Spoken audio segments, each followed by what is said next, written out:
तो प्यारे बच्चों, आज मैं आपके समक्ष क्लास 7 सब्जेक्ट संस्कृत का द्वितीय पाठ लेकर उपस्थित हूँ। पाठ का नाम है अभ्यास एवं परमो गुरु। अभ्यास ही परम गुरु है।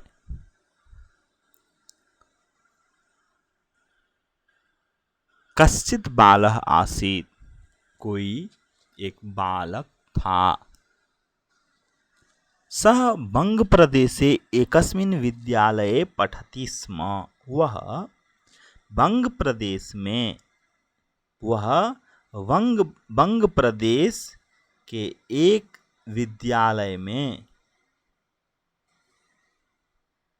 पढ़ता था। सः अतीव जिज्ञासु आसीत्।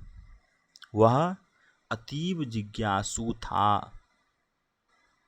परंतु सः पठने कुशलः न आसीत्। परंतु वह पढ़ने में कुशल नहीं था। सः यत् पठति तत् विस्मरति स्म। वह जो पढ़ता था वह भूल जाता था। सहपाठिनः तस्य उपहासं कुर्वन्ति स्म। सहपाठी उसका उपहास करते थे। चिन्तयति किम अहम मूर्खः अस्मि। बालक सोचता था कि क्या मैं मूर्ख हूँ। किम मम भाग्ये विद्या नास्ति। क्या मेरे भाग्य में विद्या नहीं है। परंतु अहम तु पठितुमिच्छामि। लेकिन मैं तो पढ़ना चाहता हूँ। तदा किम कर्तव्यम। तब क्या करना चाहिए। एकदा सः मार्गे एकम कूपम अपश्यत्। एक बार वह मार्ग में एक कूप को देखा। उसने एक कुआं को देखा। कूपस्य उपरि एकः घटः आसीत्। कुआं के ऊपर एक घट था। घट अर्थात घड़ा। आप देख रहे हैं यहाँ कुआं के ऊपर में एक घड़ा रखा हुआ है। एकः घटः आसीत्। सः घटस्य अधः एकं गर्तम अपश्यत्। वह घट के नीचे अधः अर्थात नीचे एक गर्त को देखा। गर्तम अर्थात गड्ढा। गड्ढा को देखा। अचिंतयत् उसने सोचा कि इमं सुंदरम गर्तम कः निर्मितवान। इस सुंदर गर्त को गड्ढा को किसने निर्माण किया। सः मातरम अपृच्छत्।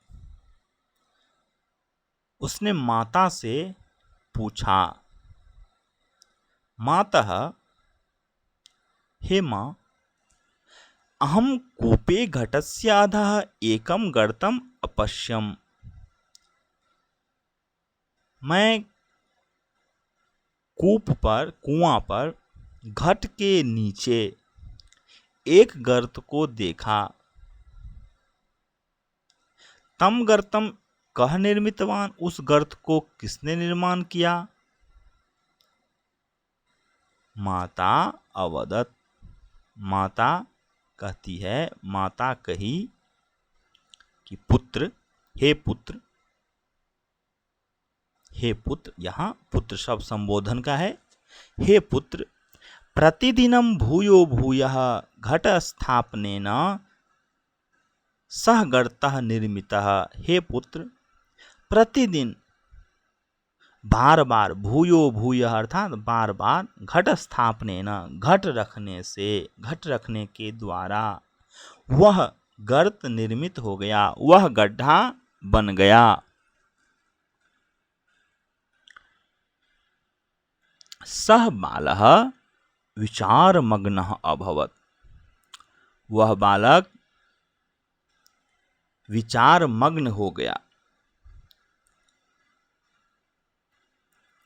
सह अचिंतयत्, यदि भूयो भूयः, उसने सोचा कि यदि भूयो भूयः घटस्थापनेन पाषाणशिलायां गर्तः अभवत्, यदि बार बार घट रखने से पाषाण शिला पर गड्ढा हो गया,